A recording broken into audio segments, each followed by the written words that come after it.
Hey guys, welcome to Solo ReacTalk. Today I am reacting to The Lost Church, fan animated pre-Horus Heresy short story by Graham McNeil. Yes. If you want to check out my other Warhammer 40k related video reactions, remember the playlist card will be at the top. Just click on it and you'll be able to access them. Okay, let's start. 3, 2, 1, go.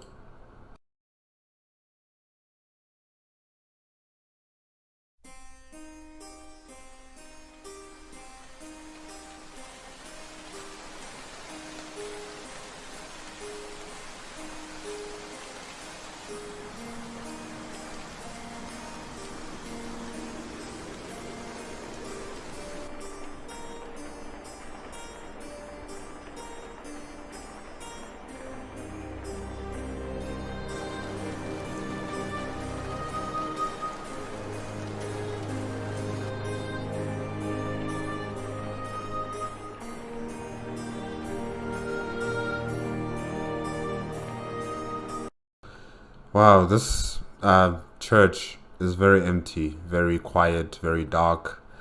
And this pastor, or is he a monk? I'm not sure. He's all alone here.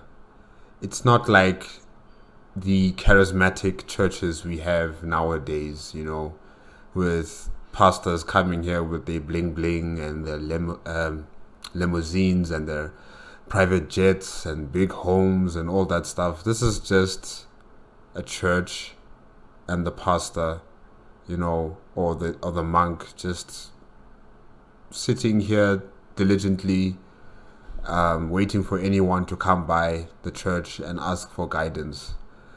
And none of this stuff that we see nowadays. I kind of respect that. Yeah.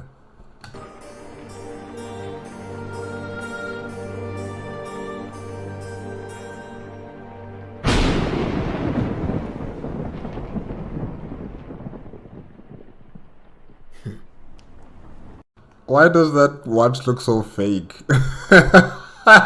Guys, no, seriously, look at the hour hand and the minute hand. They just look like they were drawn there. But I think that's just the artist's the direction of this cinematic, how it looks like that. Yeah.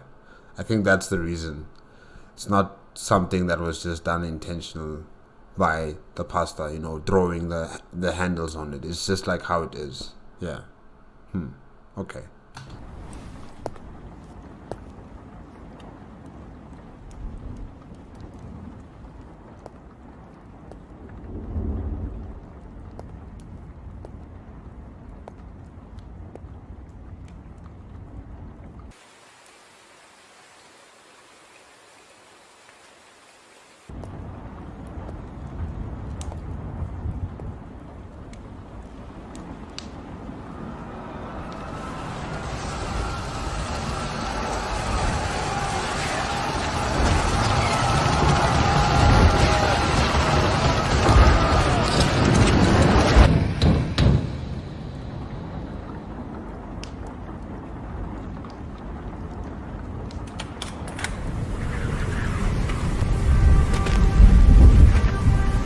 Cold night. I'm an old man. Please.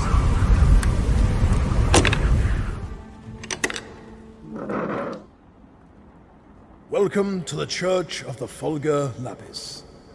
Do you wish to join us tonight? I don't recognize you. Church of the Fulgur Lapis? Okay. What happened to Christianity and the Islamic faith and Hinduism and Buddhism? What happened to all of those religions? Or maybe due to, potential backlash from other people who believe in those religions. Maybe they're going with their own religion here.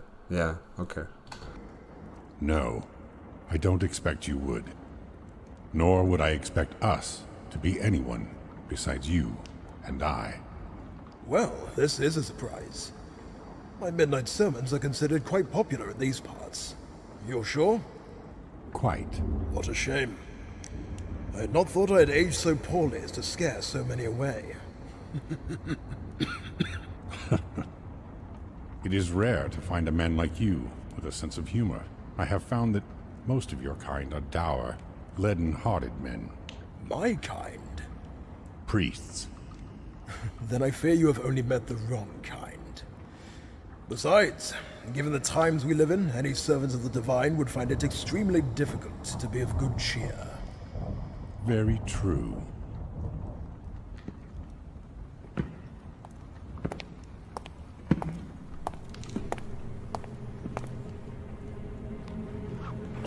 I am Uriah Olothair, last priest of the Church of the Fulgur Labis. Might I have your name? My name is unimportant. However, you may call me Apocalypsis. An unusual name for one who professes a dislike of priests. Apocalypsis? Really? Why not just Sam or Bo or I don't know, or Ron? Why Apocalypsis? Man, that sounds so dramatic. You are aware of the significance of such a word? I am. It is suiting for tonight, however. And why exactly would that be? What revelations do you search for in my humble church? I seek no revelation. I simply wish to talk to you. I wish to learn what keeps you here when the world is abandoning your beliefs in gods and divinity. I wish to understand why you have yet to turn to the faith of science and reason.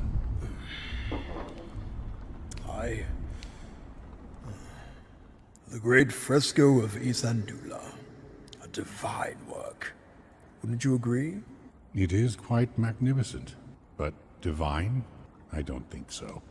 Then you have not looked closely enough. Open your heart to its beauty, and you will feel the Spirit of God move within you. And the whole world came running when the fresco was revealed, and the sight of it was enough to reduce all who saw it to stunned silence. Ah, so you have read your Vestari. So I have. You are a student of art? I have studied much. Art is indeed one of my interests. Then you cannot argue that this work was not inspired by a higher power. Of course I can. I do not seek to diminish the artist's sublime work through allocating praise upon a greater being. Her artistry does not prove the existence of anything. No. Wait. Wow. Whoa. That's a lot to take in. I'm sorry, guys. Let me just think about what I want to say. I'll come back. God has ever created art.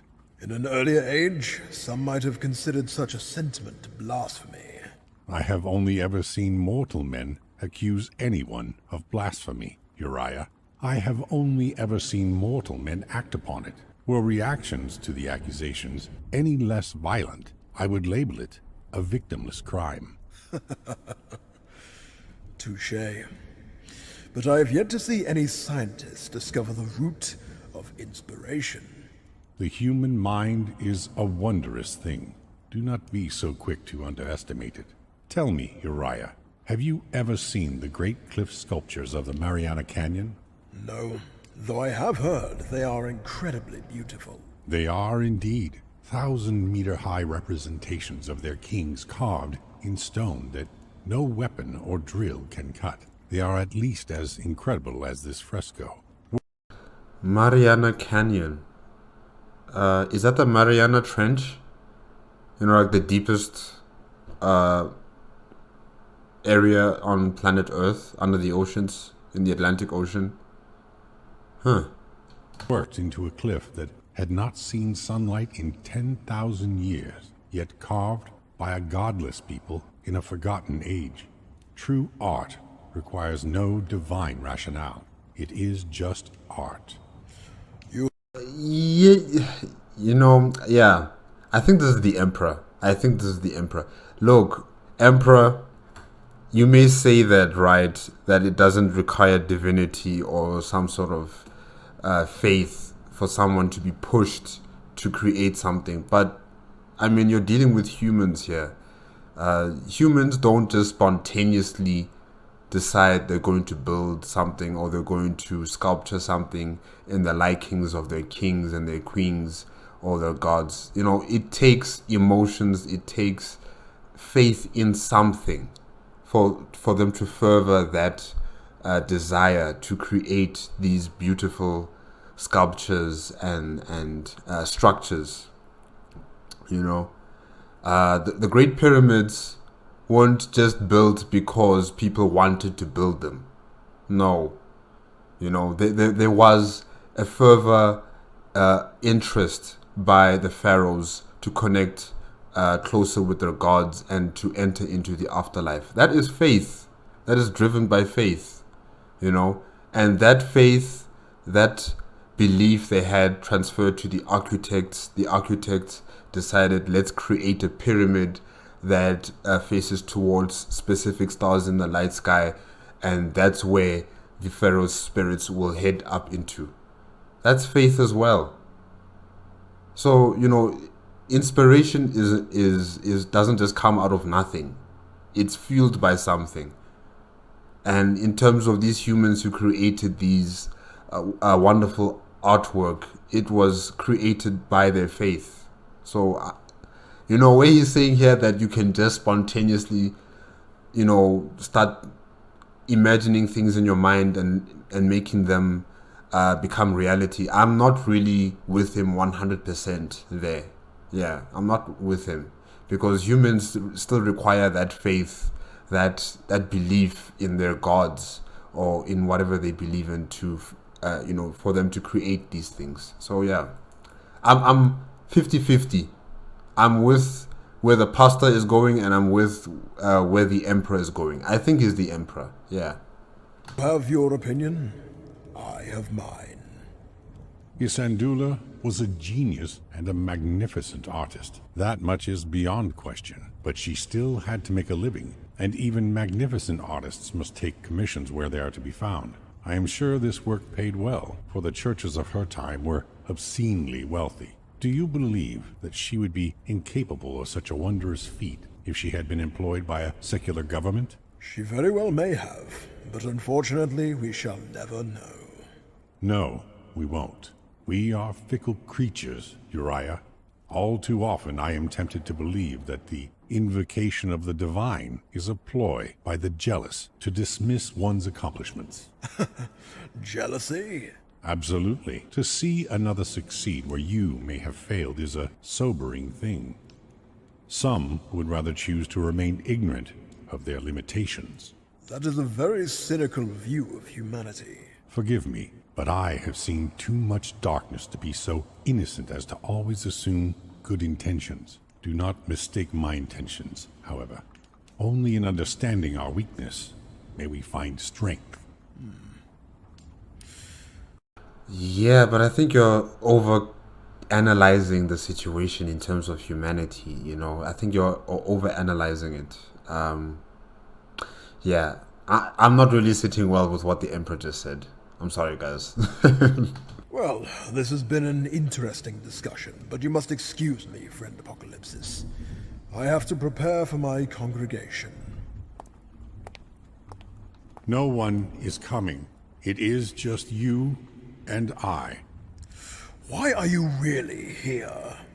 This is the last church on Terra. History will soon be done with places like this, and I want a memory of it before it is gone. If this is so, then come, friend, let us sit. I would rather not stand for whatever time remains.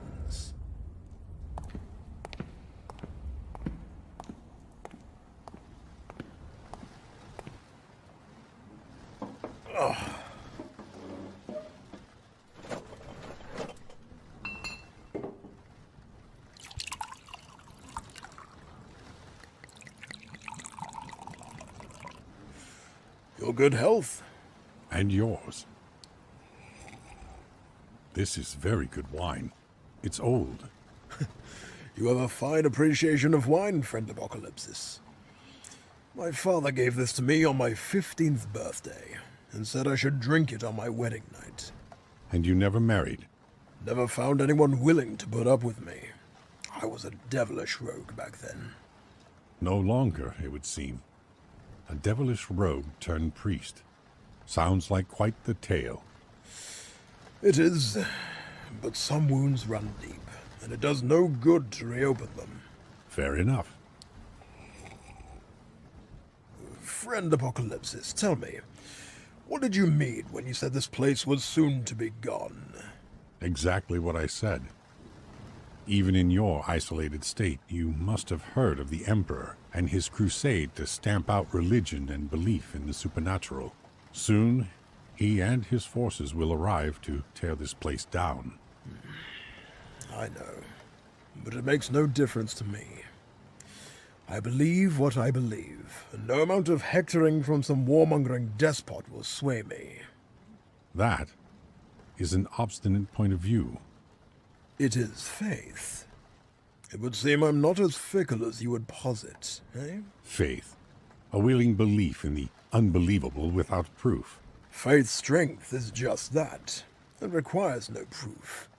Belief is enough. That is why the Emperor wants rid of it, then. You call faith powerful. I call it dangerous. Think of... Powerful and dangerous are similar, very similar, you know? So, Emperor, you are powerful yourself, and you're dangerous. You're dangerous. Everything that you've created is powerful, and it's dangerous. So you only, singling out faith and belief as dangerous and powerful. It doesn't really work. Doesn't work that way, Look at yourself first as well. what people in the grip of faith have done in the past. All the atrocities down the centuries that can be traced back to faith. Faith is both the causation and the justification for so much evil.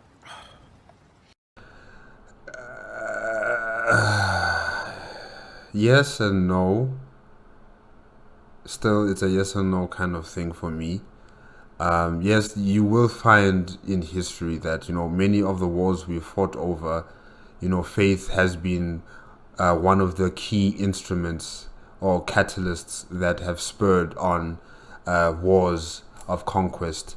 But, even before that, even before, religion and faith became a main factor of conquest, nations that were created so long ago, like in the times of the Sumerians and the Akkadians, and in the times of the Babylonians, and so far back, they didn't really fight for religion. They were not fighting other empires or other kingdoms for religious sake. They were fighting for land, they were fighting for resources, they were fighting for slaves, they were fighting for the glory of their city-states or for the glory of their kingdom or empire.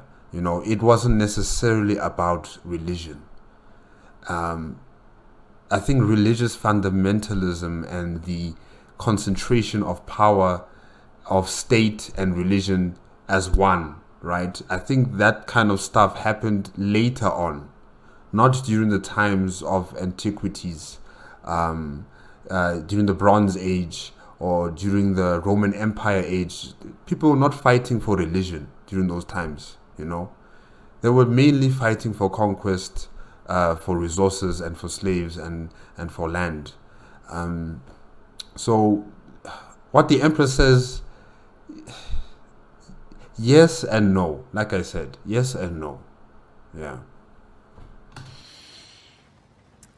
Have you come here just to provoke me? I am no longer a violent man. Such a goal will be boring and fruitless for the both of us. If this is all you are here for, I suggest you leave. You are right, of course. I am being discourteous, and I apologize. I came to learn of this place, not antagonize its guardian. Really? Really, Emperor? Really? I accept your apology, Apocalypsis. Do you wish to see the church? I do. Then come with me.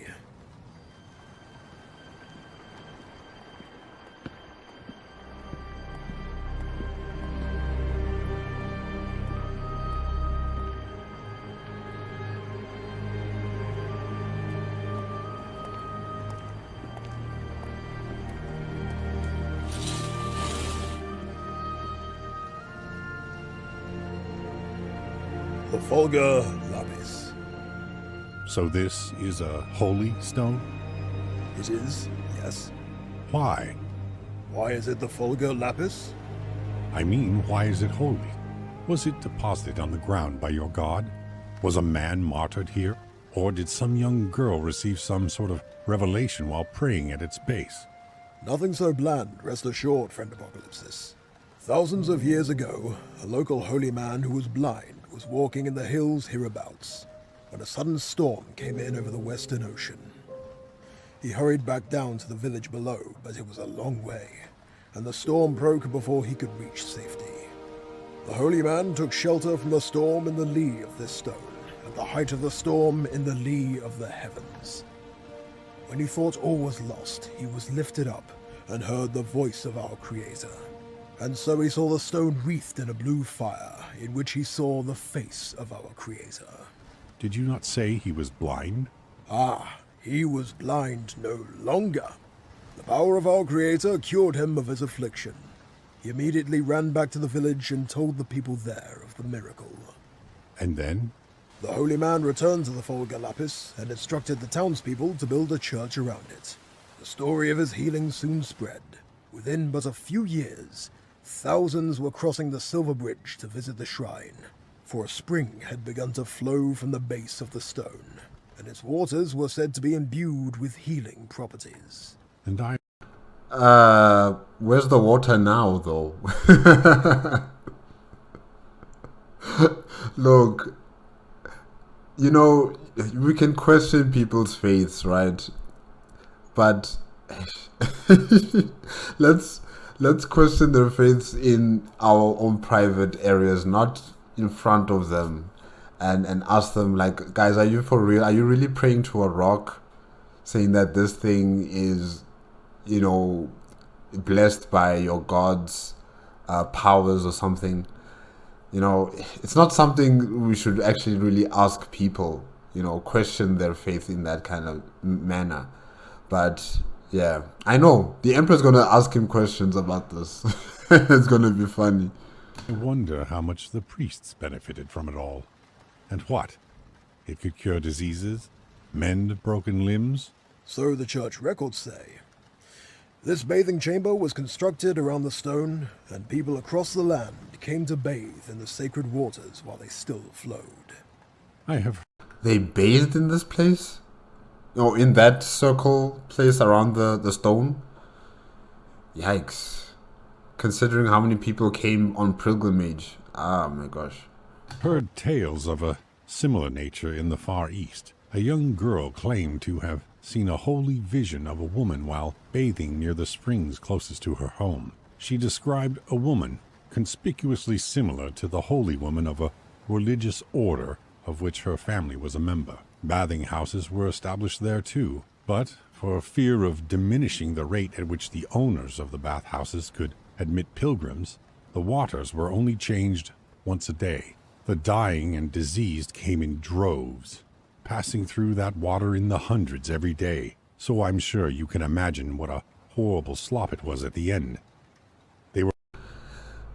Look, faith, or should I say religion? Yeah, faith and religion and business often work hand in hand, you know, and terrible things start to occur. I mean, I think I was just talking about, you know, in our modern times right now with our charismatic churches and their charismatic pastors, you know, they are selling a product to people. They are selling faith to people. You know, it's no longer just about praising their creator, but it's now about glorifying the creator with materialistic worship as well. So it's like the convergence of two institutions. You know, you got your business enterprise mixing up with your religious enterprise, and they are hand in hand, devouring the same consumer base. Yeah. but pools of blood, sloughed off skin, scabs, bits of cloth and bandage, an abominable soup of malady. We get it, Emperor. The only miracle was that anyone emerged alive. Such a miracle was infrequent at best. I cannot justify the actions of the greedy or the impure. I can assure you that did not happen here, if that is your concern. Hematite from a banded ironstone formation, exposed by landslip during the storm, most likely. That would explain the strike. It seems to me that your holy man was not blinded by any physical defect, but was a result of hysteria or earlier mental trauma. It is not unheard of to be cured in such a manner. Are you attempting to debunk the miracle this church was founded upon? It was our Creator's will. And if your explanation were to substitute mine, the nature of the event is still what I would call a miracle. The Creator's face was seen. His voice was heard. It is a malicious thing to seek to destroy another's faith, Apocalypsis. I do not aim to be malicious.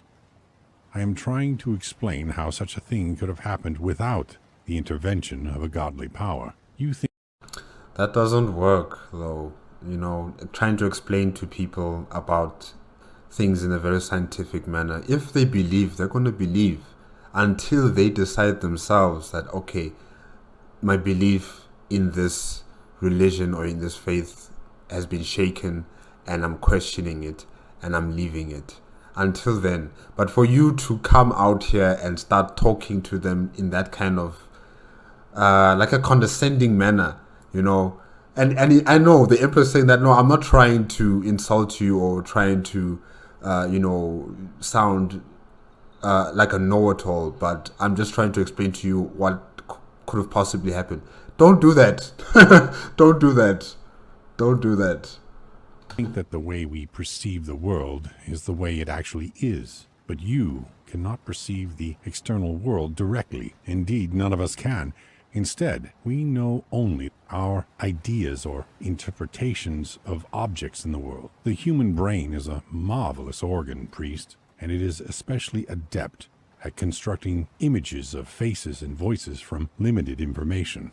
Imagine your holy man sheltering from the storm in the cover of this great stone when the lightning bolt hit, the fire and the noise, the pounding surge of elemental energy. Isn't it possible that an already religious man might, in such circumstances, perceive sights and sounds of a divine nature? We do it all the time. When you wake with dread in the dead of night, is that darkness in the corner not an intruder instead of just a shadow? The creak of a floorboard, the tread of a murderer? I agree. The human mind is a powerful thing. What I value most, however, is the ability to reflect upon the past and reach a conclusion that that tap against my window was a natural occurrence, and not a murderer come to kill a lonely priest. Given the origins and evolution of religions in the human species, it seems a far more convincing and likely explanation that it was a figment of happenstance and a creative mind. A holy man might make a miracle of simple good fortune because of a predisposition to believe in the supernatural. Don't you agree? No, I do not. Really? You strike me as an intelligent man. Why can you not concede at least to the possibility of such an explanation? Because I too have seen my God and heard his voice. Nothing can compare with knowing personally and completely that the divine exist. Ah, personal experience. The most valued kind. Tell me, where did you receive this vision? On a battlefield in the lands of the Frank, many, many years ago. The Frank were brought into unity long ago. The last battle was fought nearly half a century ago. You must have been a young man back then. I was. Young and foolish. Young and foolish. Hardly a prime candidate for divine intervention. But then I've found that the least likely to receive it are often the most in need of it. I have read your holy book before.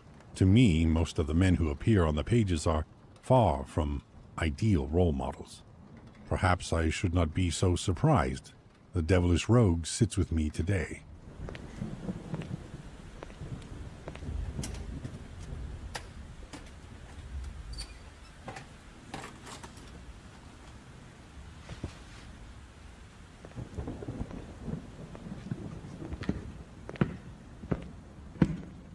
Your tone may be pleasant, but your spirit is nothing but adversarial. You say you wish to learn of me, and this church will come. Let us joust with words, thrusting and parrying one's certainties with argument and counter-argument. Say what you will, but come sunrise, you will leave and not return. Like, seriously, from the first moment this guy came in, he has just been adversarial in his approach, in everything that he says, in everything that he does here. Literally, he's tearing down the belief this old man has in his religion. And like I said, you don't do that. Don't do that to people. You don't make friends that way. You don't convert them to your way of thinking. If anything, you just make them even more resolute in what they believe in. The moment you start insulting what they've believed in almost all their lives, all of a sudden you just come in here and you start talking like this, it's not going to end well. It's not going to end well. This is my intention. I have other matters to attend to, but tonight I have to talk with you. My adversarial spirit is not born from any mal-will towards you, Uriah. My malcontent is born from my love for humanity. I would see our species in an age of wonder, without these constant wars and the ignorance that blankets our kind like a plague.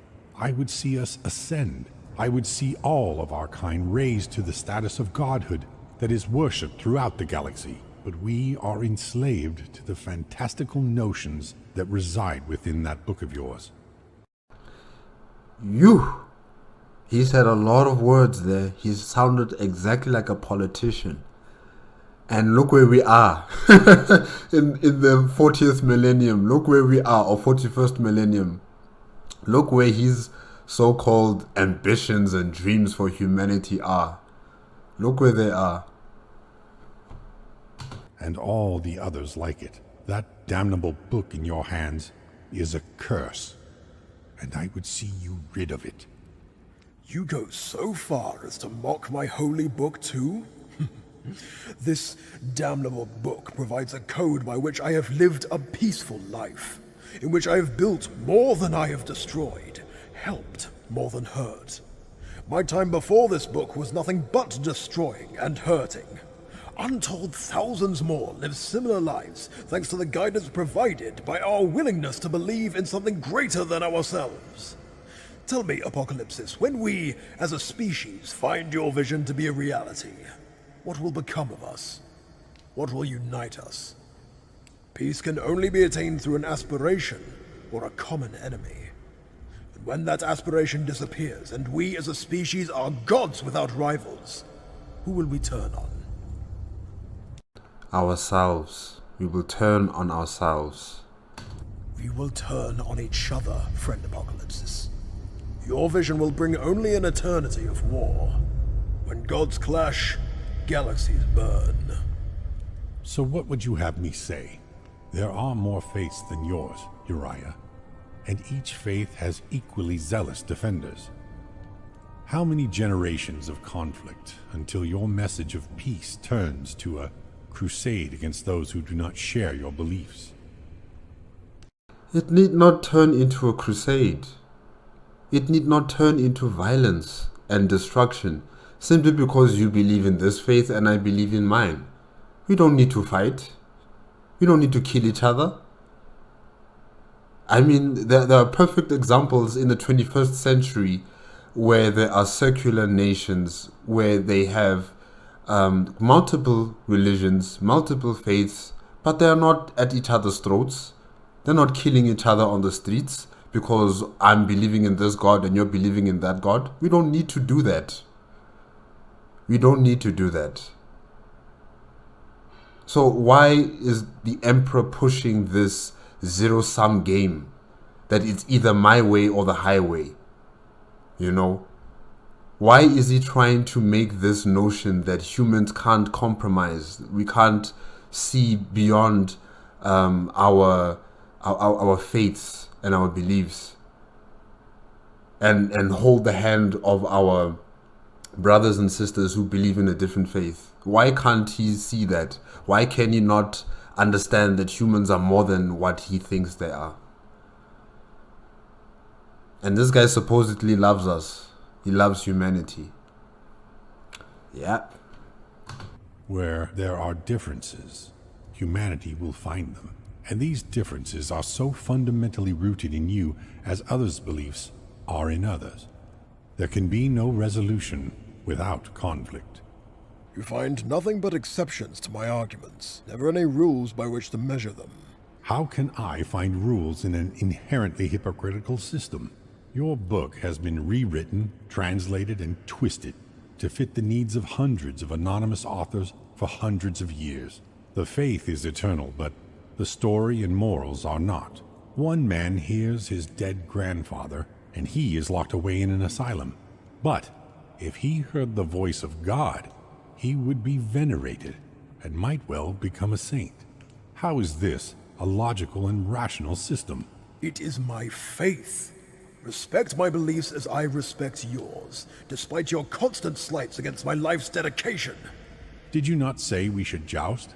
Why does your faith require such protection? Is it not robust enough to withstand my questioning? No one else on this world enjoys such protection from scrutiny. So why should you and your faith be singled out for special treatment? Why is it that faith is being targeted for destruction?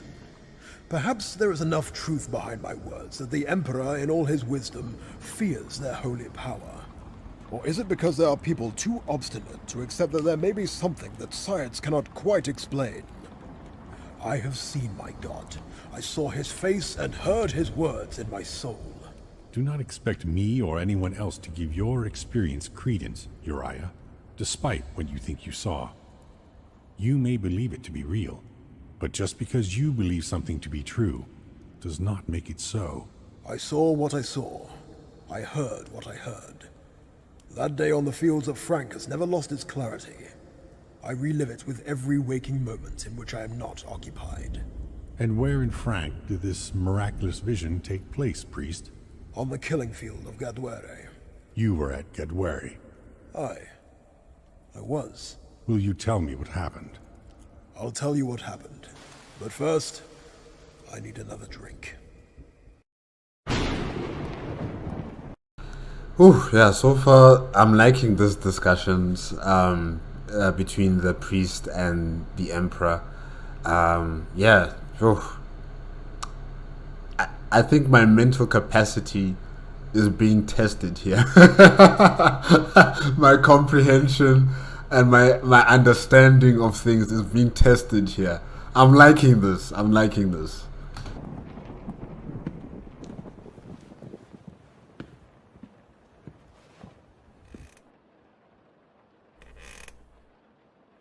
No, friend Apocalypsis, this is the good stuff. I wouldn't deign to drink this from a tumbler. Now we will drink from a glass. The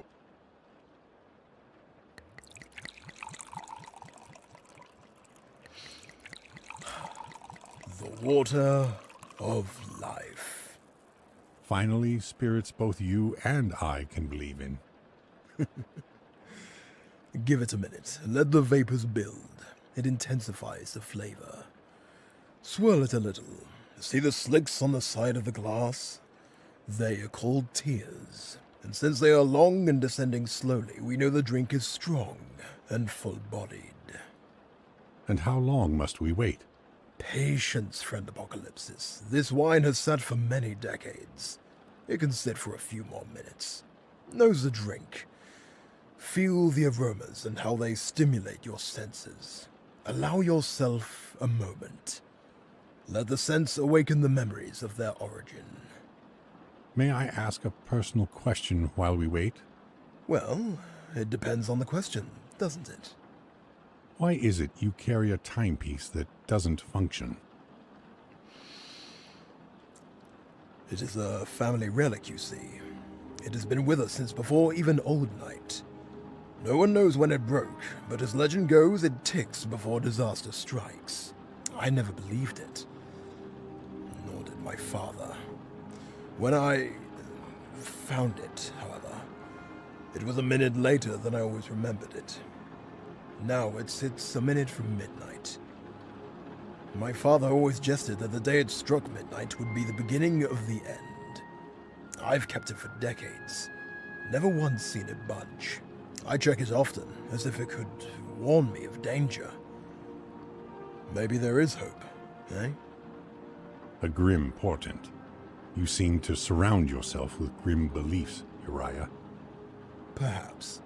But let's not ruin this good wine with such dour thoughts. My story has not yet even begun. We've waited long enough. Drink, friend Apocalypsis, generously. Hang on to the taste before it is gone. I'll enjoy my water, thank you.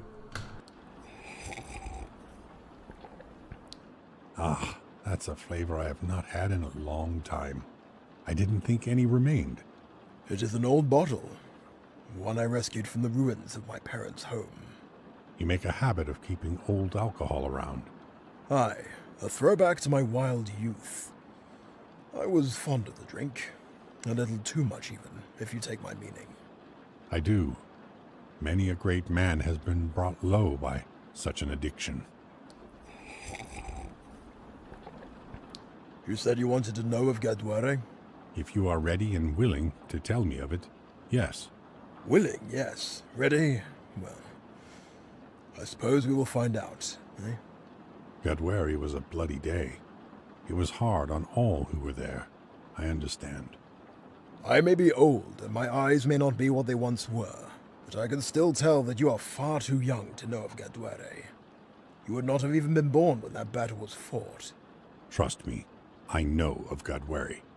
He's older than he looks, Pastor. He's older than he looks. Oh, priest, sorry, yeah. I should tell you a little of myself first. Who I was back then, and how I came to find God on the battlefield of Gadware. If you have half a mind to hear it, anyway. What is a story without its context? Of course. Say what you feel needs to be said. I was born in the town below this church, nearly 80 years ago. The youngest son of the local lord. My clan had come through the final years of Old Night with much of their wealth intact. They owned all the lands around these parts, from this very mountain all the way to the mainland bridge. I wish I could say I was treated badly as a child, to give reason for why I turned out the way I did. I cannot. I was indulged and became something of a spoiled brat, given to drinking, carousing, and bouts of petulance. Looking back, I realize what a little shit I was. But of course, it's the lot of old men to look at themselves in their youth and realize too late all the mistakes they made and regrets they carry. Anyway, I decided in the adolescent fires of rebellion that I was going to travel the world and see whatever free corners of it remained in the wake of the Emperor's conquest. So much of the world had been brought under his sway, that I was determined to find one last patch of land that wasn't yet under the heel of his thunderbolt and lightning armies. This was during the times of the Unification Wars, right? Unification of Terra. Okay. You may With the Thunder Warriors. Yeah. make it sound like the Emperor was a tyrant. He ended the wars that were destroying the planet and defeated dozens of tyrants and despots. Without his armies, mankind would have descended into anarchy and destroyed itself within generations. He still is a tyrant. Perhaps humanity would have been better off that way, rather than under the shadow of this accursed eagle. Maybe the universe decided we'd had our chance, that our time was up. Nonsense. The universe cares not a whit for our actions or us. Our fate is wrought by our hands, and no others. A philosophical I agree with you there, Emperor. I agree. point we will no doubt return to, but I was telling you of my youth. But of course, please, continue. Thank you. Well, after I announced my intention to travel the world, my father was good enough to grant me a generous stipend and a retinue of soldiers to protect me on my journeys. I left that He did say he came from a rich family. Wow, okay. Very day, and crossed the Silver Bridge 4 days later, traveling across a land recovering from war, which was growing fat on the labors decreed by the Emperor. Hammers beat out plates of armor, blackened factories churned out weapons, and entire towns of seamstresses created new uniforms for his armies. I crossed to Europa and cruised my way across the continent, seeing the eagle-stamped banner everywhere I went. In every town and city, I saw people giving thanks to the Emperor and his mighty thunder giants. But I'll be damned if any of it is genuine.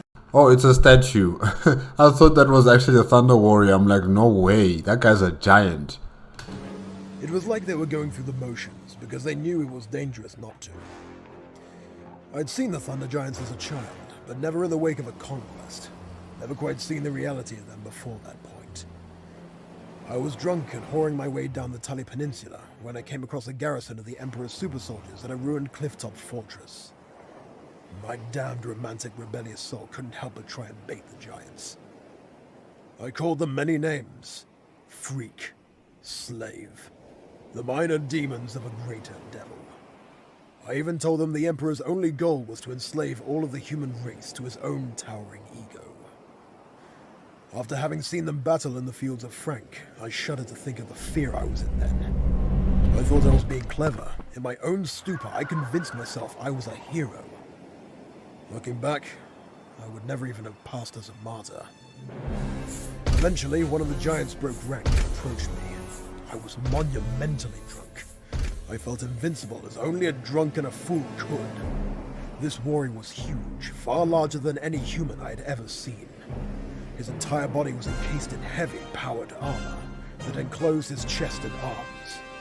The sheer power of each soldier was never made clearer to me than when that giant came over to me and lifted me up, tearing my shirt and upsetting me greatly. I kicked at his armor and beat my fists into bloody pulps against his chest, but he just laughed at me. I screamed at him to let me go, and he did just that, telling me to shut my mouth before tossing me off the cliff and into the sea.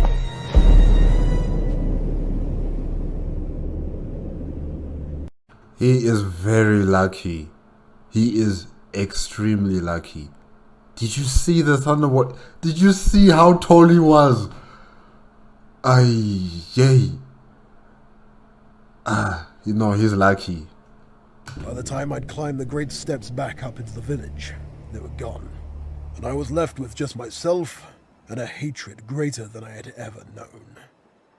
Stupid, really. I was asking for it, and it was only a matter of time until someone put me in my place. And after Tali? Here and there. I've forgotten a lot of those years, truth be told. I was drunk most of my waking hours. I know I took a sand skimmer across the Mediterranean wastes, and traversed the wastelands of the North African conclaves that Shankal reduced to an arid desert. All I found were settlements that were busy paying homage to the Emperor. So I carried onwards, far into the east, to see the ruins of Ursh and the fallen bastions of Narth and Doom. Even there, however, in places so far away as to be the most desolate and remote corners of the world, I still found those who gave thanks to the Emperor and his gene-engineered warriors. I couldn't understand it. Didn't these people know they just exchanged one tyrant for another? What choice do they have, really? What choice do they have? It's either you work for this tyrant, or you work for the tyrant that defeated your previous tyrant. What do you do?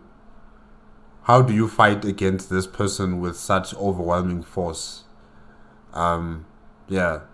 Rather just bunker down, wait, wait, and let's see how this new tyrant does things. If he does things well, for the people, for the greater good of the people, then yeah, you can stick with him or her. But if they don't, then okay, then you have more reasons why you have to gather up arms and fight against this new tyrant. But right now, what do you have to fight against the Emperor and his gene soldiers? Yeah. Then again, it wasn't their choice. Humanity was on the brink of extinction. I cannot convey this point any more clearly. Without unity, and without the Emperor, there would be no human race. I cannot believe that you do not see that. Oh, I see it all right. I see that very clearly. The devilish rogue did not, however. I was young and full of the fires of youth that see any form of control as oppression. Though they don't appreciate it, it is the function of the youth to push at the boundaries of the previous generation, to poke and prod and establish their own rules. I was no different from any other youth. Well, perhaps a little. Yes, what he says here, I agree with wholeheartedly. You know, it's something that the youth do, especially like in universities.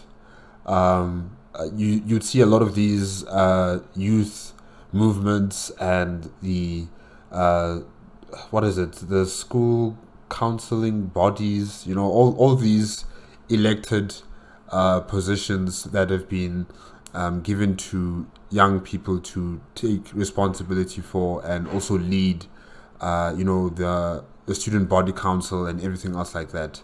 You know, they always try to keep the institutions that govern whatever facility that they're in, you know, on their toes. You know, try to keep them on their toes. Try to keep them in line with what the students demand and, you know, what they need, as well as, you know, become the middleman between the students and the university, for instance.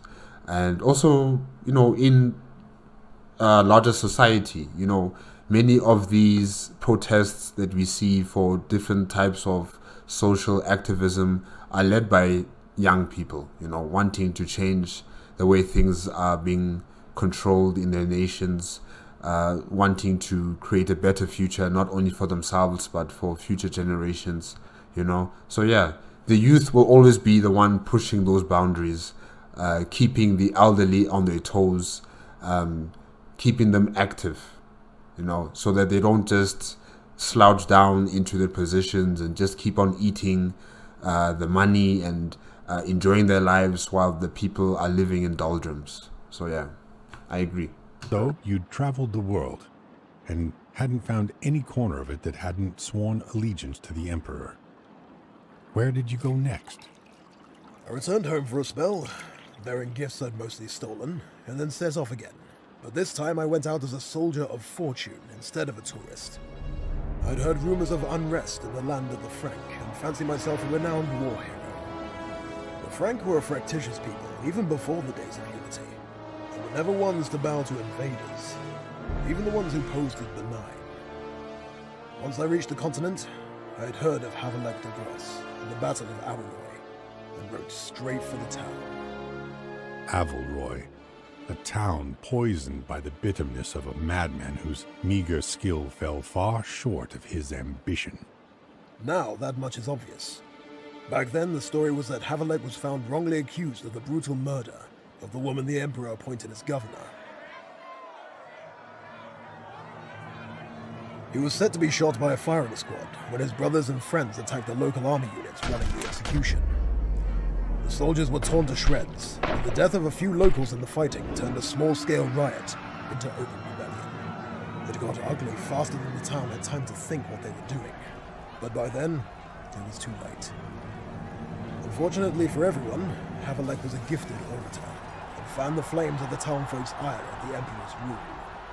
Within the hour, a hastily formed militia had stormed the local army headquarters and seized the weapons within. None of the soldiers survived. You are aware that Havelek did assault and murder the woman? I learned that later, yes. By then it was far too late to do anything about it. By the time I reached Avalroy, full of piss and vinegar for the coming fight, Havelek had rallied a number of the local townships to his cause and amassed quite an army.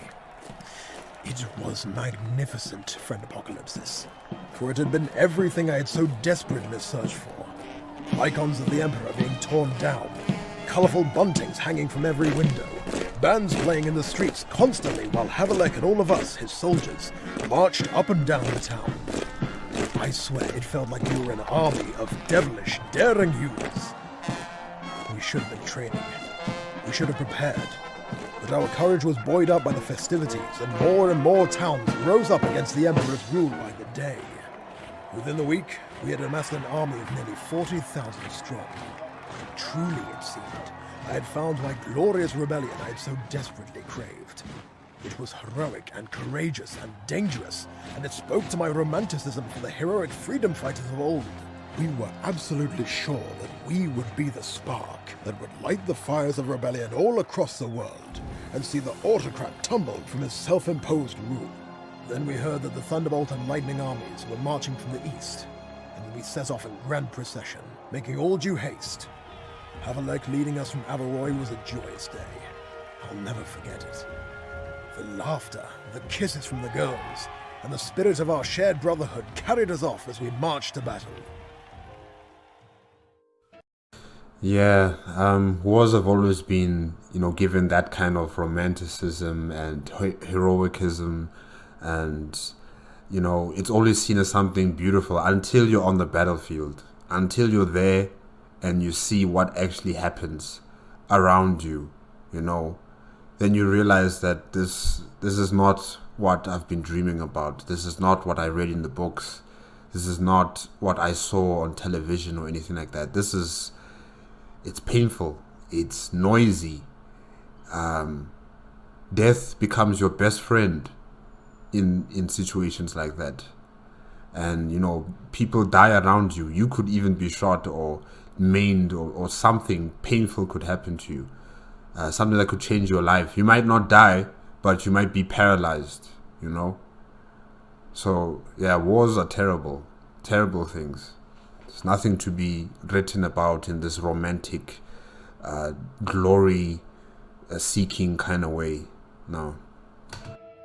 In but a week of marching, we reached Gadway and set up our defenses atop a line of hills directly in the path of our enemies. We had all thought ourselves tactical geniuses, holding this strategically advantageous position. Had we any training and discipline, it might have made a difference. We held the high ground, and both of our flanks were anchored on strong positions. On the left were the ruins of the Ganduere bastion. On the right, the desolate marshes through which nothing could pass. You must have known it was madness to engage the Emperor's armies. I mean, you had no hope of defeating them. His warriors were bred for battle and spent every waking moment in combat training. Perhaps we knew. Maybe we didn't want to think about it. We were so full of hope, of optimism, we wouldn't allow ourselves to even consider defeat. When the Emperor's armies came into sight, we were nearly 50,000 strong, and we faced an army estimated at a mere 5,000. It was hard not to feel that we could win the day, especially with Havelek riding up and down and firing our blood. His brother tried to calm him, but it was... They had the high ground. That's good. At least something. I'm thinking about Star Wars, guys. I'm sorry. But yeah, they had the high ground. But, the Thunder Warriors have those guns, have the Thunderbolts. And, they're like small explosives. So, hey, it's going to be a nightmare. Far too late.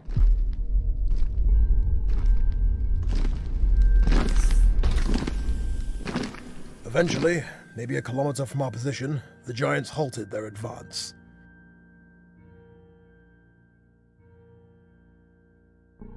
We should have waited too. Instead of letting the spirit of the moment die, we charged down the hillside like mad, glorious fools, screaming war cries and waving swords, pistols and rifles over our heads. It was maybe 6 or 7 ranks deep, and we only covered half the distance before the Giants shouldered their weapons and opened fire.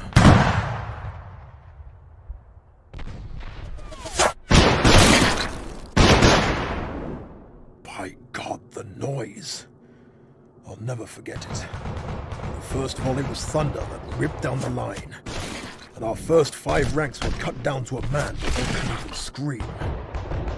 Each of their bullets was a small bomb that ripped limbs from bodies and burst men open from the inside like wet sacks. I turned to shout, and was struck in the back of the head and fell forward into the ruptured body of another man. Rolling over, I felt the back of my head and realized I had been hit. Shrapnel or some fragment, I figured. I could feel myself losing blood, weakening by the moment. Now the initial shock of the first few seconds had passed. The screaming began. The charge had ground to a halt, and now the men and women were milling around in confusion and fear. As reality finally dawned on them, and they understood the magnitude of what Havelek had done. Now, the Thunder Warriors took their turn to charge. They broke into a run, and Terra trembled beneath their feet. Most of those who had fallen but survived their volley were crushed beneath a giant boot. They all were unsheathing their swords with serrated edges and motorized blades. I'll never forget the sound of it all. The roar out of a nightmare it was. We had been defeated in the opening volley, but these warriors were without mercy. Havelek had somehow survived the initial barrage with only superficial wounds. And as I lay on my back dying, I watched him stare, dumbfounded, as the leading Thunder Warrior cleaved him in two with a single swing with his chain blade. Looking back at Havelek's army, I saw my terror mirrored on the face of every man and woman left, who were all begging for mercy, throwing down their weapons, trying to surrender, but the slaughter continued, heedless of their power. They marched right up to them and hacked into them without mercy. All those people were cut apart so quickly and brutalized with such economy of force, I couldn't believe so many people could die in so short a time. It was not the glorious battle I had dreamed of. It was mechanized butchery. If I could have ran, I would have. And I'm not ashamed to say I laid there weeping, listening to the awful sound of people dying, and the wet sound of flesh being shorn from bodies, and the stench of voided bowels and open bellies, until the mercy of darkness overcame me. Oh, they had the high ground, guys. They had the high ground. They could have just... Oh, gosh. Oh, wow. This was horrible. This was just horrible. And like I talked about, you know, the thunderbolts, you know, the guns, and the loud noise that they would make. I'm happy that, you know, they talked about this, because I've always been a fan of the thunderbolts, right? And the bullets that they send out, and it creates that, you know, thunder noise, that cracking boom kind of noise. I like the fact that, you know, they discussed about this in the story, and, you know, they're even displaying the effects that it has on people, you know, as they're hearing this booming noise, and, you know, they're just seeing their friends exploding right in front of their eyes due to the explosion of the small grenade bullets. So yeah, I like the fact that they talked about that. But yeah, everything else, oof, the butchery, the no mercy, just pure carnage. But, you know, like I said, they had the high ground. They should have just kept to where they were, and just, you know, attack them with long range weapons that they have, you know, like guns. Just target them from that distance. Let the super soldiers, let the Thunder Warriors, you know, come up towards you, you know, up the hill. And you'll be able to take them off one by one, maybe. I don't know. I'm just saying that they had the high ground and they wasted it. They wasted it. Some fool charged first and then everybody started following him. Oh, man, that is just so funny. When I woke, surprised I'd still lived, it was dark. In the distance I heard the victory chants of the Thunder Warriors drifting across the fields, along with the smoke of victory pyres. Havelek's army had been destroyed. Not routed, not put to flight, destroyed. In less than an hour, 50,000 men and women had been killed. I never learned of any other survivors. Weak, and laying in a field of human parts, I began to weep once more. I was in agony, bleeding to death and thinking how absolutely pointless my life had been. The heartache and ruin I had visited upon others in my reckless pursuit of hedonism and self-interest. I wept for my family and myself. And that was when I realized I wasn't alone. Who was with you? The power of the divine. I opened my eyes and saw a golden face above me. A face of such radiance and perfection that my tears were no longer shed for my self-pity, but for his beauty. The light radiated from the figure, and I averted my eyes for fear I'd be blinded.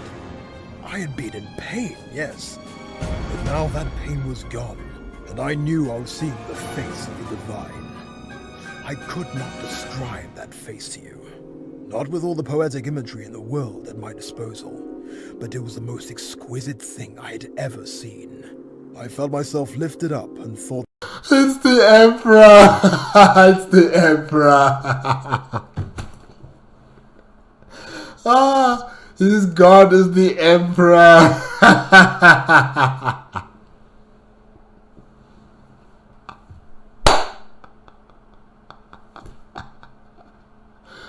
Oh my gosh. I wonder what the Emperor's going to say. Like, is he just going to sit there like, Oh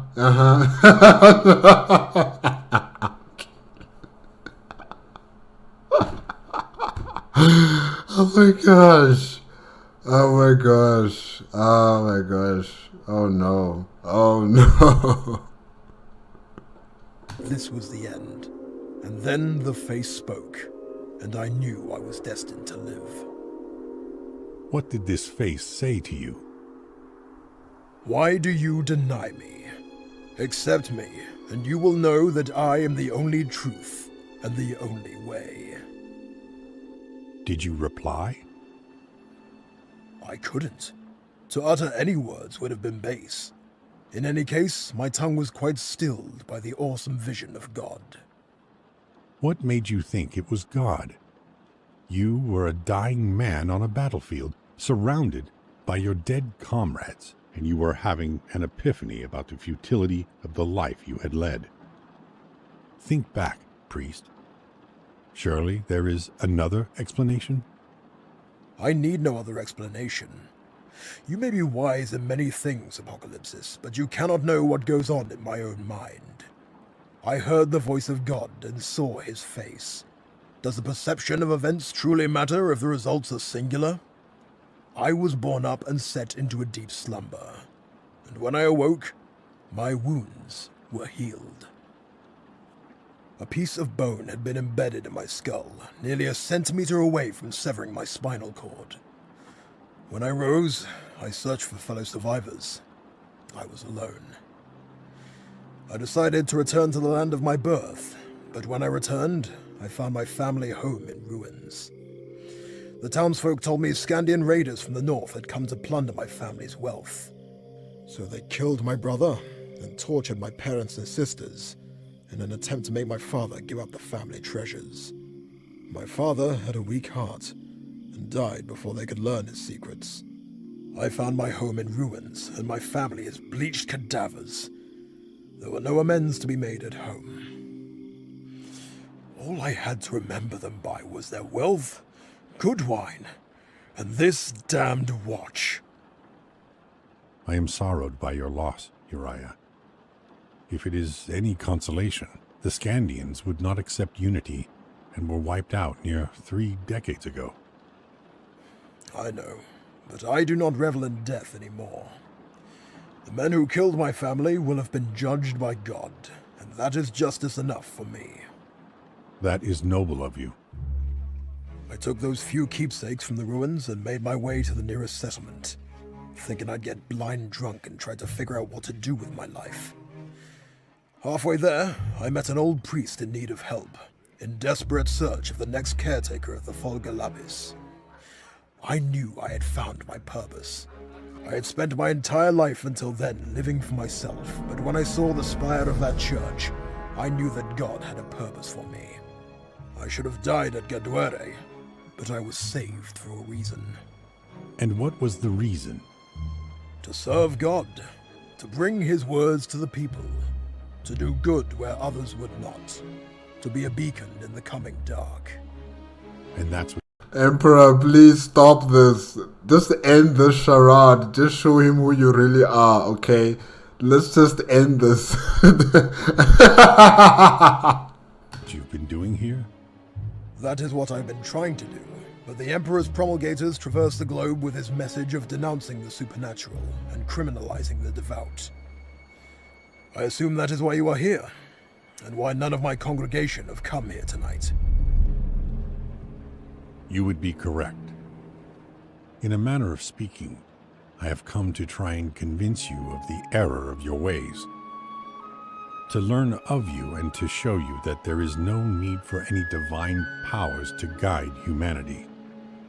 This is the last church on Terra, and it falls to me to offer you this chance to embrace the new way willingly. Or? There is no or, my dear priest. Come, let us go back out into the church as we talk. I want to teach you of all that belief in gods has done for humanity down the ages. The bloodshed, the horror, and the persecution. I will tell you of this. Funny thing is, he's doing the exact same thing even now with his unification wars, you know. He's now killing those who believe. He's destroying the institutions of those people who believe in their gods. You know, he's vilifying them, calling them idiots and people who need to be corrected. If you don't get corrected, then you die. He's doing the exact same thing that those religious people did to other people. So, yeah, you know. And you will see how damaging such belief is. And then, you will go on your way, friend Apocalypsis. It is my sincerest hope that we will go together. You know of gene breeding? Aye. Very little is not gene-bred these days. And you have heard of the once great city of Zoser in the Nordafric conclaves? Yes, I have been to Zoser. At least I saw what my guide told me were its ruins. True. Not much is left. Anyway, the scientists of Zoser sought to end a great famine that was sweeping the Nordafric conclaves through gene-breeding animals that would grow more quickly and more easily in their harsh climate. When one of the local cults caught wind of the gene breeding, they saw it as an affront to their god. They were very much against the modification of genetics because they thought that their god had designed them as they were, and it was a sin to meddle in such things. This cult, the Zozerites, saw the lead scientist, an Apashtar, as the next embodiment of evil, seeking to defile all the people by feeding them the embodiment of sin. They went on a rampage, stabbing and clubbing any Apashtar they could find. Of course, the Apashtar retaliated, and rioting spread throughout the city and left close to 1,000 people dead. They did not again try to gene breed new farm stock, and untold thousands more died to the famine. Is there a point to that story? Absolutely. It typifies religion and tells a universal tale of religious behavior that has been reoccurring since the beginning of human history. Religion actively impedes forward progress by producing stubborn people who fear advancement. A far-fetched example, friend Apocalypse. Wow.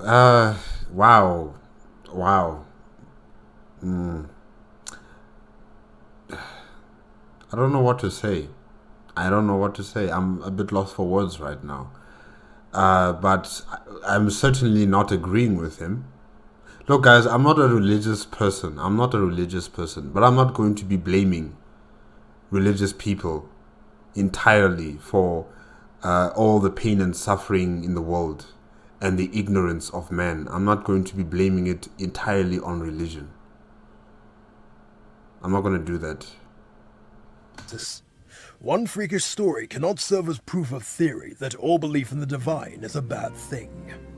Why don't you tell the story of the time a church organized a program to help the poor and the sick and the dying? Why do you not tell a story of when faith and religion gave a community the strength to stick together and help each other through old night? Through faith comes character, and through our character there is moral strength. Without such guidance, the world would descend into anarchy. A secular government with strict laws and programs could accomplish all that you have listed without creating stubbornness or creating a dependability on a church that would impose further taxes upon the poor and make waste of otherwise productive time. The idea that the church is a moral compass just isn't true. Where the church is strong, it causes cruelty. Intense belief produces intense hostility. Only when faith loses its force can a society hope to become humane and progress. I don't believe that. My holy book gives instructions on how to live a good life. It has lessons humanity needs. I have benefited greatly, as have the people in the town below. Yeah, on this point, I think I'm with the Emperor. Religions, I respect your religion, practice your religion, it's your religion, love your religion, yes. But it must have its limits of how far it can extend, and the boundaries it will have in terms of with other people who don't believe in your religion, who don't practice your religion and stuff like that. So there must be a balance. There must be an agreement to say that the government and faith-based organizations are not to intertwine. They are not to become one thing, this monolith situation where the government is the religion and the religion is the government. We can't be having states like that. And I know in the world right now, we do still have countries that are, unified with their government and their religion. And that's wrong. I'm completely against that kind of notion.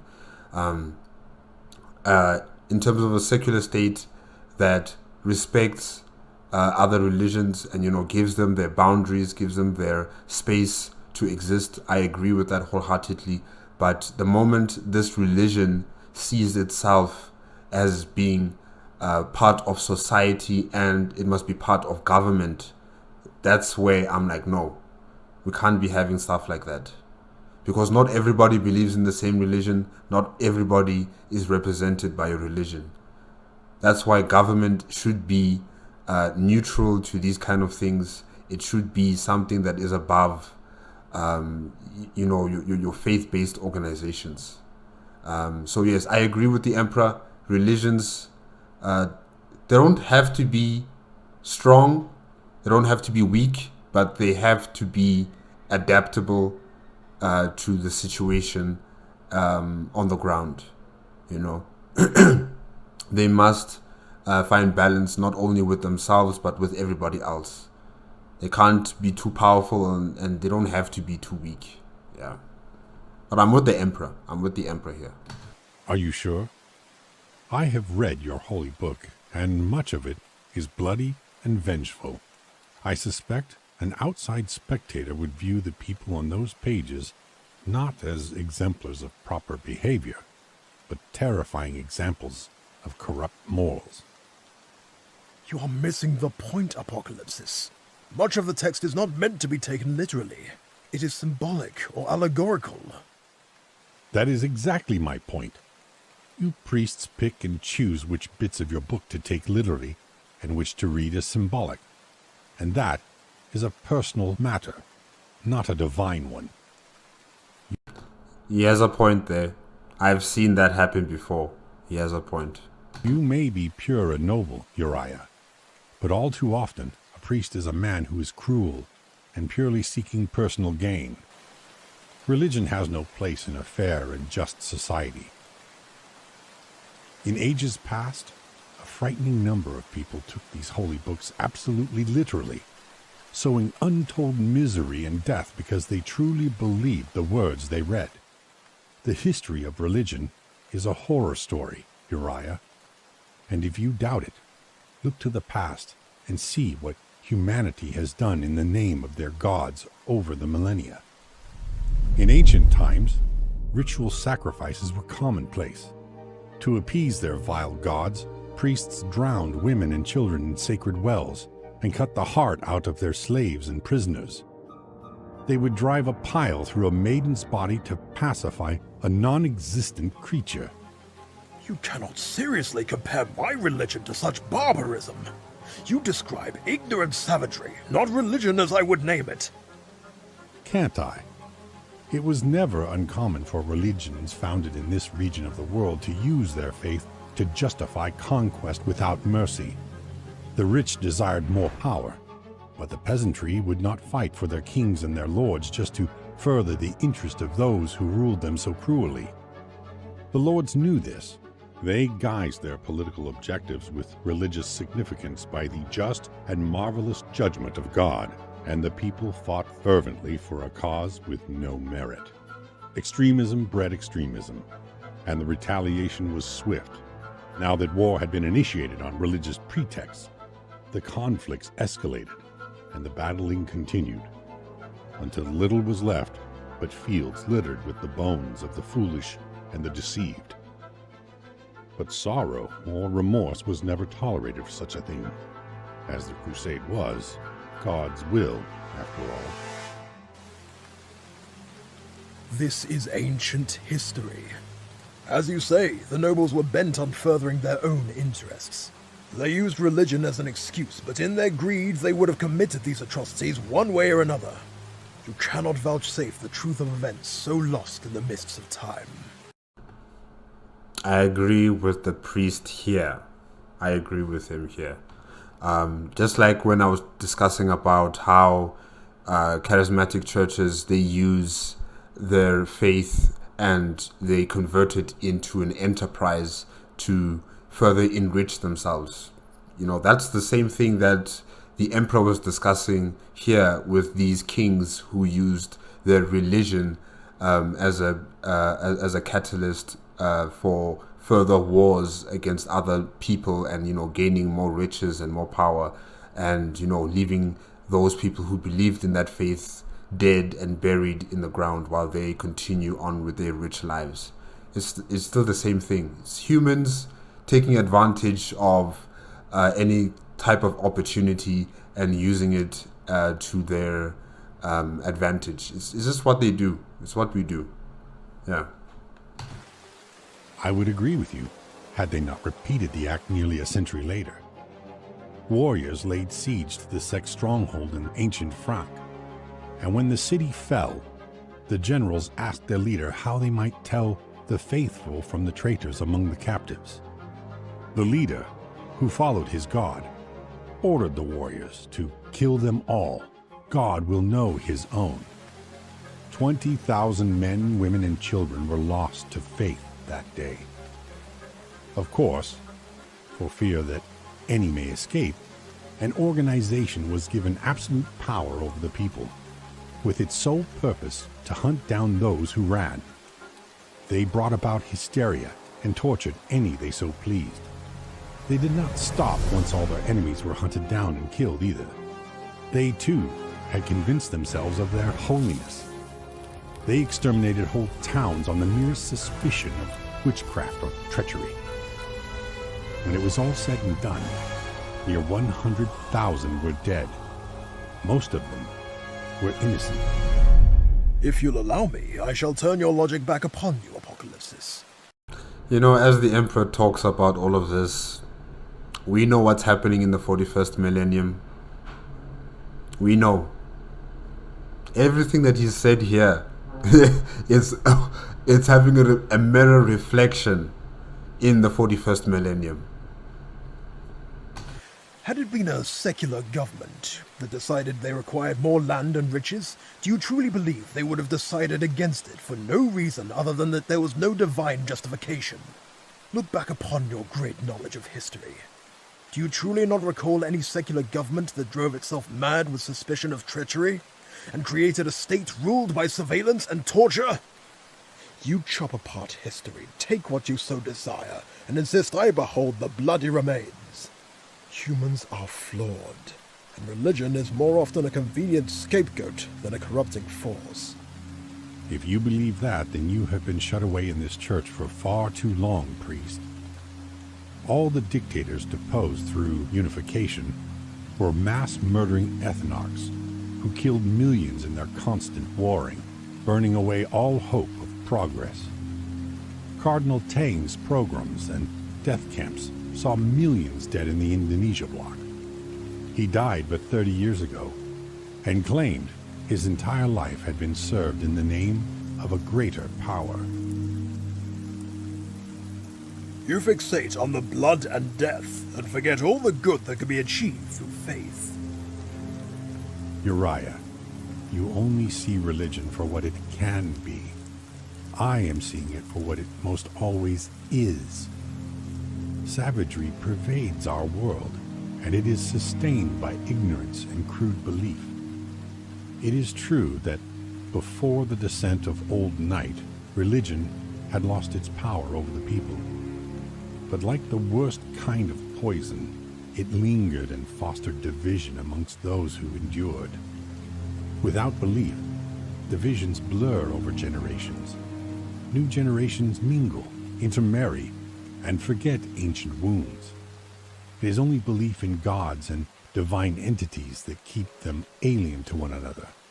And anything that divides people breeds inhumanity and cruelty. Religion is the canker in mankind's heart that serves such an ugly purpose. I have heard all that you have had to say, friend Apocalypsis, and I have finally heard enough. Yes, people have done terrible things to one another in the name of their gods, but they have done terrible things regardless of the course of their beliefs. An acceptance of gods and an afterlife is a vital part of what makes us who we are. If you take that away from humanity, what do you suggest takes its place? In my many years as a priest, I have ministered to many dying people, and the emotional benefit of religion's power to console the wounded and the dying, as well as those left behind, cannot be underestimated. There is a flaw in your logic, priest. Religion's power to console gives it no credence or validity. It might be a comfort to a dying man to believe that he will go to some bountiful paradise of endless joy. But even if he dies with a wonderful smile on his face, it means nothing in the grand scheme of things. Better that less would die due to the removal of religion than each zealot die with a smile on their face. But, Emperor, what will you fill that void with? Once you've taken away people's faith and religion and stuff like that, what do you fill that void with? Because I can tell you now, logic and reason and science is not going to be that thing that fills it up. We're not Vulcans here, you know. Humans are intertwined and programmed with the belief in the supernatural and in the gods and all that kind of stuff. We want to believe in things that are beyond us. There are some people, yes, who don't believe, and that's fine. But there's a lot of people, billions of people, who will still need to find hope from somewhere. And if they don't find it from their gods, and if you tell them that their gods don't exist, then where are they going to search that hope for? And I think we know where. From you. Because you will become that powerful being that people will look up to for hope, you know. So the Emperor's not really giving us any solutions to this issue, to this problem. He's not giving us any solutions, really. He's just kicking the can further down the road. Maybe, but when my time comes, I will die with God's name on my lips. Are you afraid to die, Uriah? No. Truly? Truly. I have my share of sins, but I have spent the greater part of my life in the service of my God, and I believe I have served him faithfully. So why is it that when you go to these people who are dying and clinging to their beliefs that they don't welcome the end of their life? Surely the gathered family and friends should be of good cheer and celebrate their relatives' passing. After all, if eternal paradise awaits us, why are they not filled with gleeful anticipation? Could it be that in their heart of hearts they don't really believe it? Are you ever excited to have a loved one move on or leave in search of something greater? Are you ever excited to leave your family and friends in search of a better life? Family and friends. This guy? Hey. Yeah, no. He's not gonna understand anything you're saying here. Even if it is for the best, are you delighted to leave all that you know to be thrust into the unknown? No one is.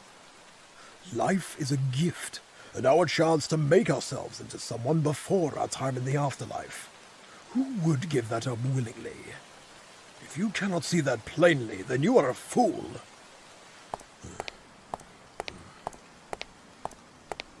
The Emperor does not understand these concepts because this man, like, we don't even know where does he come from. We don't know. We just don't know. He just popped in here and he's the Emperor of mankind. We just don't know. We don't know how was he created. There are a lot of theories about how this man came to being, you know. But the point that I'm trying to just make here is that he has no connection to humanity in that sense. Because if he did, he would understand why humans are so afraid of death, you know, and afraid to lose people to death, you know.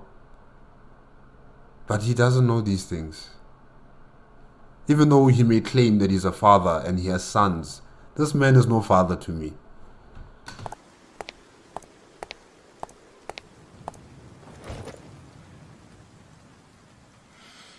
The Lord of mankind is the light in the way, and all his actions are for the benefit of mankind, which is his people. So it is taught in the holy words of our order, and above all, There is no one to hear you. I don't care what you say anymore. You have come here to do what you feel you need to do, and I'll not buttress your ego and self-righteousness by playing along any longer. You listen to my words, but hear nothing. End the charade. As you wish. No more games.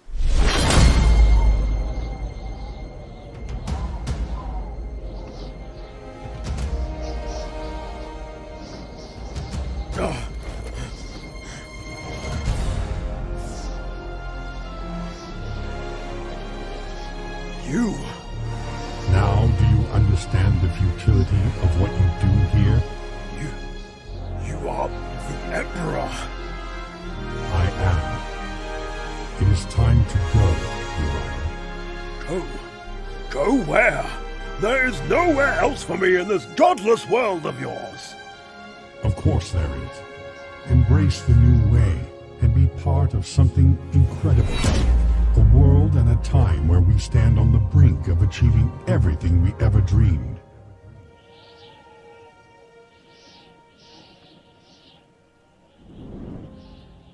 Verona's work was never meant for darkness. Only in the light can it achieve its full potential. Humanity is the same. And only when the suffocating shadows of a religion that teaches us not to question is gone from this world, will we see its true, radiating brilliance. I will miss this place. In time, I will build an imperium of such grandeur and magnificence that this will seem like a pauper's hovel. Now, let us be on our way.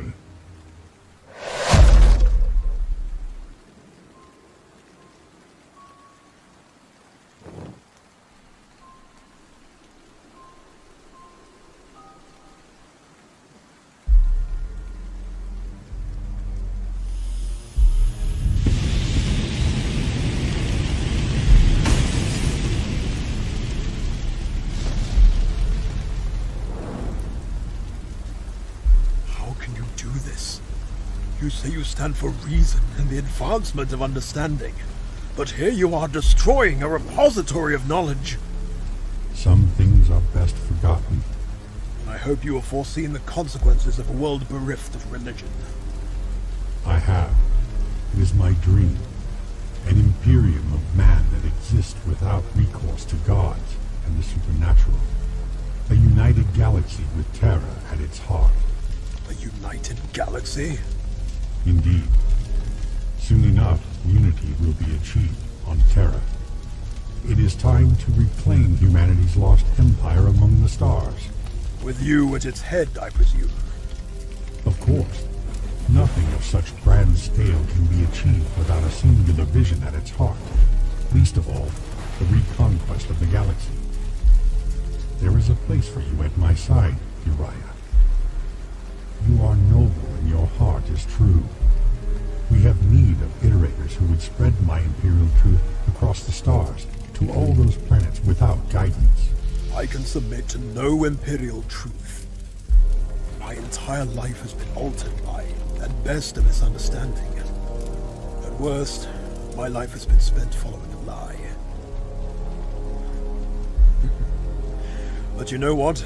It doesn't matter that my life has been one massive falsehood.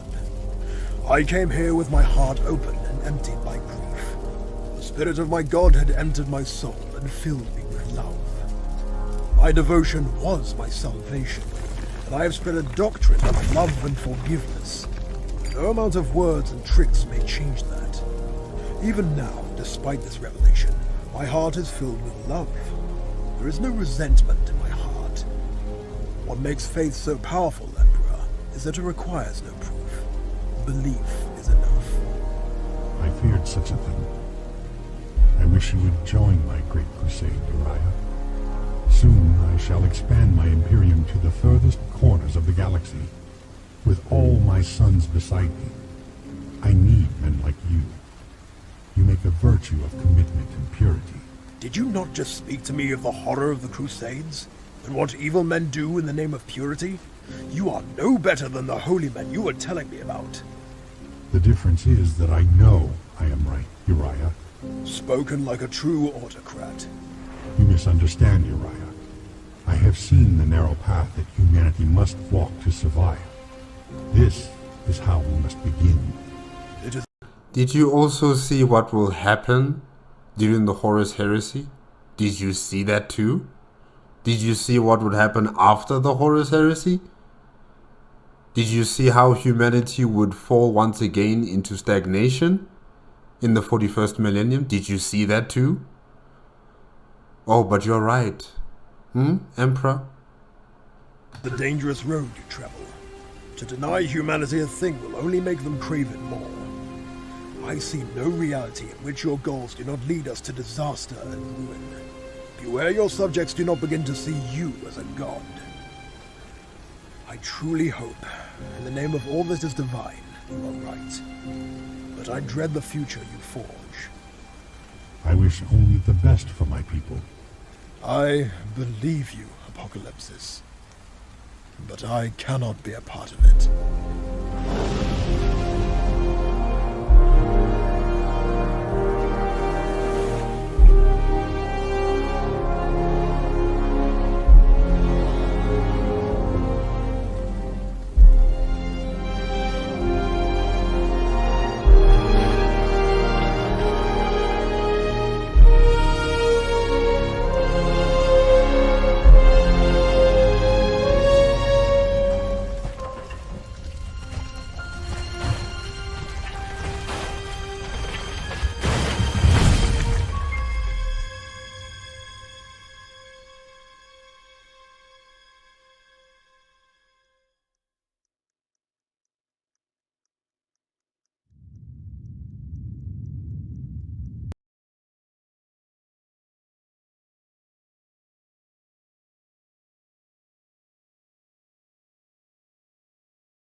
Okay, I'm not sure what's going on. The sound just vanished.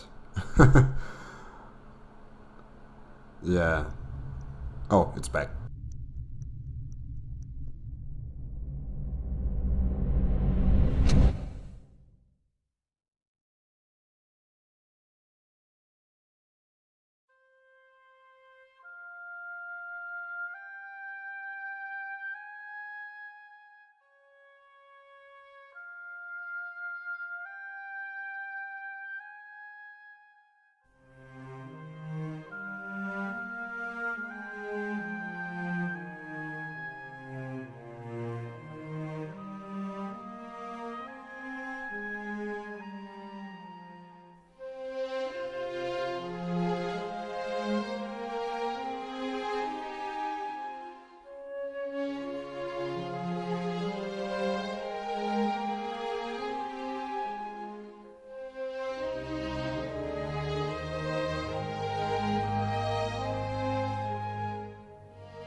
you, Captain, accept your role in this? Do you promise to lead your men into battle and conduct them to glory, no matter the ferocity or ingenuity of the foe? Do you swear to crush the insurgents of 6319, despite all they might throw at you? Do you pledge to do honor to the 16th Legion, to our father, and to the Emperor? On this matter, and by this weapon, I, Captain Garvia Loken of the Lunar Wolves, swear it will be so. Then rise, brother! There is work to be done.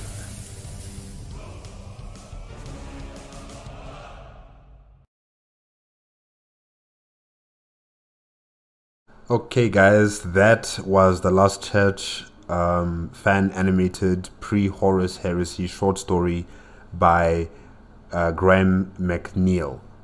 Yes, the Emperor. Look, the debate between the priest and the Emperor was good. I really did enjoy it. There were some times where I did agree with the priest, and there were some times where I agreed with the Emperor, and then there were some times I was in the middle. I wasn't really sure where I should stand on what they were discussing. But in majority, like in a whole, right, I'm not fully with the Emperor, and I'm not fully with the priest at all. The part where the Emperor was discussing about, why shouldn't religions be questioned? Why shouldn't they be probed and investigated? And I'm like, okay, yes, you can do all of that, right? And you can also make sure that religions don't have, so much power and so much authority over the people, Make sure that you have a secular state that has laws that protect everybody, no matter what religion, no matter what race they belong to, a constitution that is above all of our religions and our cultures and our races and stuff like that, something that binds us all together into one people, We can have our little differences in terms of who we are and our identities, but there should be an encompassing umbrella that covers all of us equally. So, and that's something that the Emperor just doesn't seem to want to have. He just wants it his way or the highway, and the highway is death. So yeah. And then there were times also where the priest, in terms of how he was trying to defend religion and, how it has inspired humanity. Yes, it's true that, in some cases, in terms of like technology and innovation and civilizations, that have been inspired by their religions and what they believed in. That is all true and all. But yes, there are times where religion truly has been used as a weapon for conquest, has been used as a weapon for self-enrichment, has been used as a weapon for torture and the death of so many people. It is true, but you can't separate humanity from their faiths. We're just not evolved at that point where, in our minds we are more free from such thoughts. You can't do that. There'll still be a lot of humans out there who want to believe in their gods, who want to believe in something higher than them, and trying to erase that will just create a chasm that needs to be filled by something.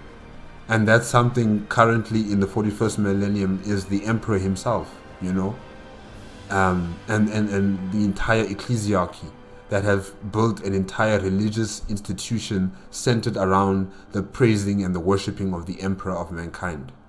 So yeah, erasing humanity's desire for faith and hope in something greater than themselves, trying to erase that is virtually impossible, truly. We'll have to all be servitors you know, for us to be disassociated ourselves with our humanity. We'll just have to be servitors, and then we won't believe in anything. We'll just be the perfect dolls that the Emperor wants to play with on you know, the billions of planets across, or not billions, but the millions of planets across the galaxy. So yeah, there are times where the Emperor really, I don't know, it's hubris, it's his ego, I'm not sure, but you know, where he believes in himself that he is right, that everything that he's doing here is for the betterment of humanity. You know, he's not compromising, he's unflinching. He doesn't see that, you know, humanity is not this thing that can just be transformed into his image. We're not like him. We're not like him, who doesn't love people, who doesn't understand the fear of death, who doesn't understand the fear of losing people to death. We're not like him. He says he loves humanity, but he doesn't understand humanity. He only sees what humanity does. You know, he sees the causes and the effects, but he doesn't truly understand the background, you know, of humanity. The very soul, our being. He doesn't understand that. And because he doesn't understand that, he will never truly be the master of all humanity. You know, he can say that he is, you know, in terms of his technology and his fleets and his endless super soldier men. But as you've seen right now in the 41st millennium, after all of those wars of conquest, after everything that has gone through the Horus Heresy, humanity is back in doing what they want to do, something that is totally contradictory to what the Emperor wished for. So he doesn't know us, you know. And yeah, at the end of the video with the priest, you know, heading out with the Emperor, and where the priest was talking about this place, how could you destroy this place of knowledge, and then the Emperor's like, no, there's some things that are best left forgotten. That's the situation right there. And he just talked about it. You know, humans forget, and then they repeat the same mistakes again by creating more religions and fighting against each other. He's doing the very same thing. He's destroying history. He's saying that it's better left forgotten. It will be forgotten, and then it will come back again. The religions will come back again. So, I don't know. The Emperor hasn't given us any answers. He hasn't given us any answers or any solutions. He's just another tyrant who has this self-belief in himself, and you know, all of us have to just obey that, and we have to go along with it because he is right, because he has seen our future. Yeah. I'm kind of sad that, you know, the priest went inside his church to die there, but you know, like he said, there's no future for him in this imperium of man that the Emperor is creating. There's no future for someone like him who believes in gods. There's no future. So he would rather be free. He would rather choose how he would wish to die. He'd rather choose how he would wish to be free from this world, you know, and not be told by others, not be told by this Emperor how his life should be directed. And if it's not led this way, then he would be killed. No, he will choose his death. He will choose the way he ends his life. And I respect him for that. I really do respect him for that. It's just a bit sad what happened. And yeah, guys, this video was really, yeah. I mean, yeah, going back into the past, the priest's past, you know, how he was this young guy who was always doing naughty things, and you know how he was joining these rebellious organizations, and you know, fighting against the Thunder Warriors with everybody else, and you know how he found his god who was actually the Emperor. It was all very, very funny, very, very funny, and yeah, it was very enjoyable at the same time. This was good. This was really, really good, guys. I guess that's it. That's it for today. If you liked the video, remember to give me a like, comment, and subscribe to my channel. Click on the notification bell if you want to be up to date with my latest videos. And I will see you next time. Okay? Bye-bye.